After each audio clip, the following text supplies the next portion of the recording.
झालाय, पण तरी सुद्धा खूप लोक आहेत अजून आपल्यात बसलेली.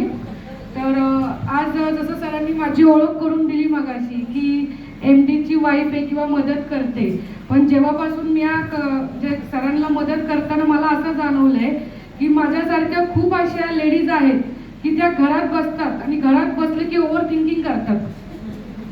कामं तर करतात पण अप्रिशिएट जो असतो कामाचा तो त्यांना मिळत नाही. घरातली कामे सगळेच करतात पण घरातले काय म्हणतात ही काय करते. तर तुम्ही घराच्या बाहेर पडा, घराच्या बाहेर पण जग आहे, त्या जगाचा पण अनुभव घ्या. आणि ज्या आपल्या लेडीज आहेत त्या नेहमी बोलतात की आम्ही कुटुंबामध्ये आल्यासारखं वाटतो का. आपण ते वातावरण तसंच ठेवलंय की त्यांना कम्फर्टेबल वातावरण जे असतं कुटुंबाचं, हसत खेळत आपण सगळे एकत्र काम करतोय. आणि या कंपनीमध्ये मी जेव्हा सरांना मदत करायला लागले तर मी म्हणलं की मी MDची वाईफ म्हणून मदत नाही करत आहे, मी समर्थ स्मार्ट लाईफ कंपनीमध्ये काम करते अशीच ओळख माझी मी सगळ्यांना सांगते. कारण का मी स्वतः माझं व्यक्तिमत्व या कंपनीमध्ये घडवतीये आणि नवीन नवीन अनुभव मला पण येत आहेत कंपनीमध्ये काम करताना. आणि माझी कंपनीत काम करताना असं झालंय की जी 4 लोकांची फॅमिली होती ना ती आता माझी फॅमिली खूप मोठी झाली आहे आणि आशा करते ही फॅमिली जास्तीत जास्त मोठी होणार आहे. आणि बोलायचं आता असं खूप होतं पण काय म्हणतात ना त्याला की वेळेत शब्द आठवत नाहीये. पण कंपनीची सुरुवात जशी सरांनी बोलली एका प्रोडक्टमध्ये केलंय सॅनिटरी नॅपकिन आणि आज कंपनीमध्ये 40+ प्रोडक्ट आहेत. आणि मी सरांना सांगताना बोलले की आपण लेडीजचा विचार करून जो प्रोडक्ट करतोय, कारण का परिवर्तन ही काळाची गरज आहे असं आपण नेहमीच ऐकले. तर आधीच्या ज्या स्त्रिया होत्या ते कॉटनचे कपडे वापरायचे, तर ते स्तुती असल्यामुळे त्यांना हायजेनिकचा काही प्रॉब्लेम नव्हता. पण आत्ताच्या पिढीमध्ये ते शक्य नाहीये कारण का लेडीज घराबाहेर पडली आहे, तिला त्या सोयीनुसार कम्फर्टेबल पेस पण दिला पाहिजे. आणि आपण जो सॅनिटरी नॅपकिन जो आपला कंपनीमध्ये आहे तो वेगळा काय, तर आपला सॅनिटरी नॅपकिन हा पूर्णपणे हे प्लास्टिक मुक्त आहे.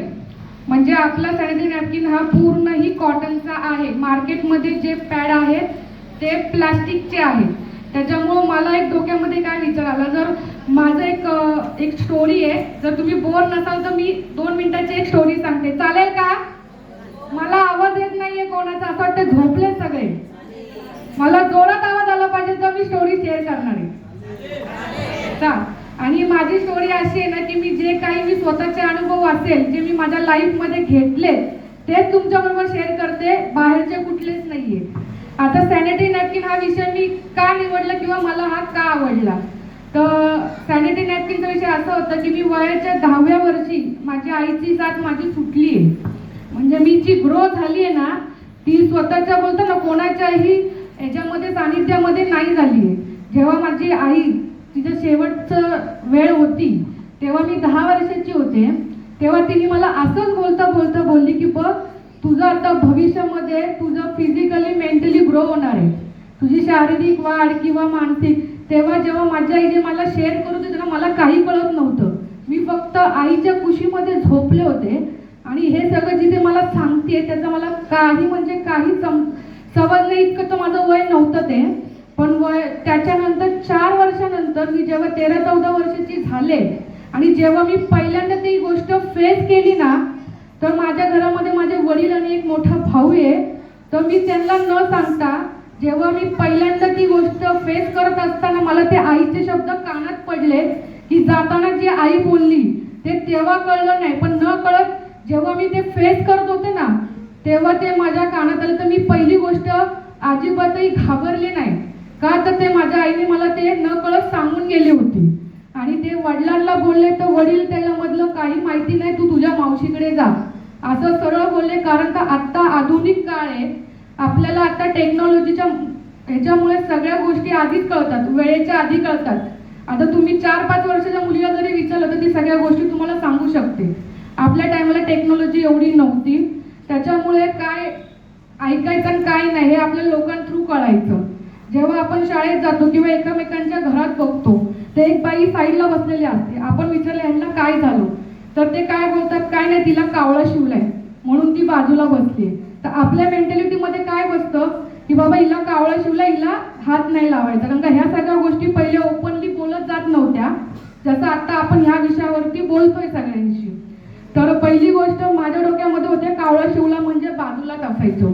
मी शाळेत जाताना मैत्रिणीला बोलवायला गेले आणि एक कावळा माझ्या डोक्यावरनं गेला आणि मी पळत पळत ओरडत सुटले की मला कावळा शिवला, कावळा शिवला.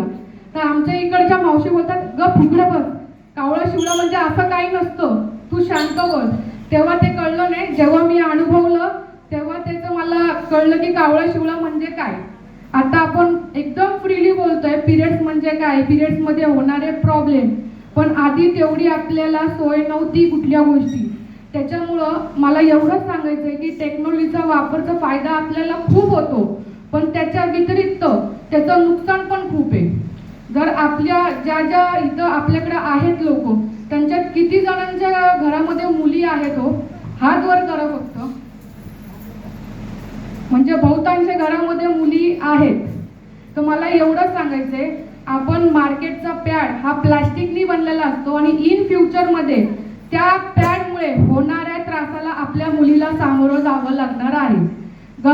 गर्भाशयाचे जे कॅन्सर आहे हे प्लास्टिकच्या पॅडमुळे यूज करण्यामुळे होतात. त्याच्यामुळे प्रत्येक आईला असं वाटेल की आपल्या मुलीचं फ्युचर सेफ राहिलं पाहिजे. वाटतं ना? वाटतं का ना? आता मला काय बोलायचं, जे आपलं पॅड आहे हे